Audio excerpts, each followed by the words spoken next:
¿Qué tal? ¿Cómo están? En esta entrega vamos a hablar de la clasificación de las opciones y de la composición de la prima. En primer lugar, lo que hace referencia a la clasificación, las vamos a clasificar por americanas o europeas.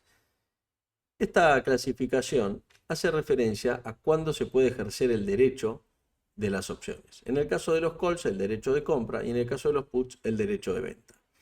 Mientras que en las americanas podemos ejercer durante cualquier momento de la vida útil de la opción, en el caso de las europeas solamente se puede hacer en la fecha de vencimiento. En la práctica, todas las opciones funcionan como europeas, porque nadie suele ejercer este derecho antes de tiempo, porque a nadie le conviene. Habitualmente, financieramente no es lo ideal, salvo situaciones puntuales, pero en la generalidad, en las generales de la ley, siempre uno ejerce el último día posible, porque no tiene sentido ejercer antes. Además, piénsenlo como que el call, por ejemplo, es una compra aplazada. Nadie se va a apurar en pagar. En el mejor de los casos, o en el peor de los casos, uno utiliza ese dinero, lo coloca a tasa y después el último día lo retira de la tasa y paga la compra que quería hacer. Así que esa es básicamente la explicación. Después tenemos otra clasificación que tiene que ver con cuánto vale la prima, o sea, mejor dicho, cuál es el strike de la opción frente al precio del subyacente. Entonces, dependiendo esta diferencia, las opciones pueden tener tres tipos de clasificación: at the money, out the money o in the money. Fuera del dinero, en el dinero o dentro del dinero. Si el strike es más alto que el precio del subyacente, vamos al ejemplo del Standard & Poor's en $400, el strike es de 405, 410, vamos a decir que está out the money. ¿Y qué significa que está out the money o fuera del dinero? Es que el precio de la prima es solamente valor tiempo, porque no tiene valor intrínseco, es solo valor tiempo. Si está at the money, que es en el dinero, que es exactamente el mismo precio, ese exactamente tómenlo con pinzas, porque si está muy cerquita, pero o es la base que está más cerca, también se va a asumir que es la base at the money. Eso nos va a indicar que tampoco tiene valor intrínseco, que es solo valor tiempo, y nos va a dar algunas indicaciones más que lo vamos a ver después eso. Podemos tirar el título, como que el delta va a ser el 0.5. ¿Y qué significa el delta 0.5? Eso sí lo vamos a ver después cuando veamos las griegas, que son la sensibilidad de las primas a cambios en el entorno. Y por el otro lado vamos a tener las que son in the money o dentro del dinero. Esas opciones tienen una prima, como todas, tienen un precio y tienen lo que se va a llamar el valor intrínseco. El valor intrínseco es esa diferencia entre el precio del subyacente y el precio del strike. Es el valor mínimo que tiene que tener la prima para no generar una situación de arbitraje. Imagínense el Standard & Poor's en 400 y una prima que vale X en el mercado, vale 15, y el strike es 390. Si uno pudiese comprar la opción a 390 y ejercerla, estaría obteniendo los papeles, se daría vuelta y los vendería en 400. Si ahí hay una posibilidad de arbitraje, esas rápidamente se va a cerrar, con lo cual no debiera haber esa oportunidad de arbitraje libre de riesgo.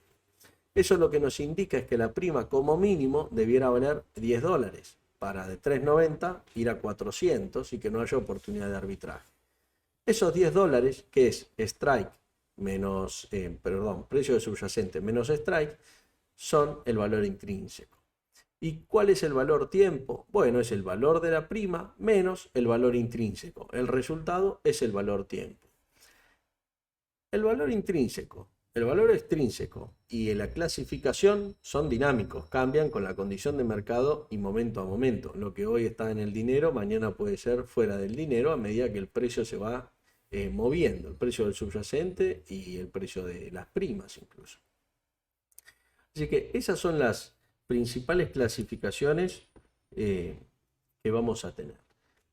Opciones tenemos sobre diferentes activos, tenemos opciones sobre divisas, tenemos opciones sobre futuros, opciones sobre acciones, sobre bonos, sobre muchas cosas.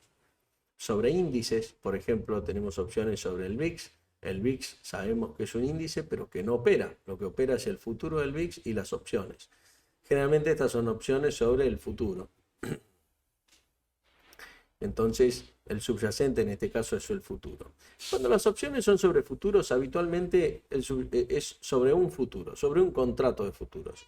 Mientras que si son sobre acciones, suelen ser 100 acciones. Eso es lo estándar, digamos.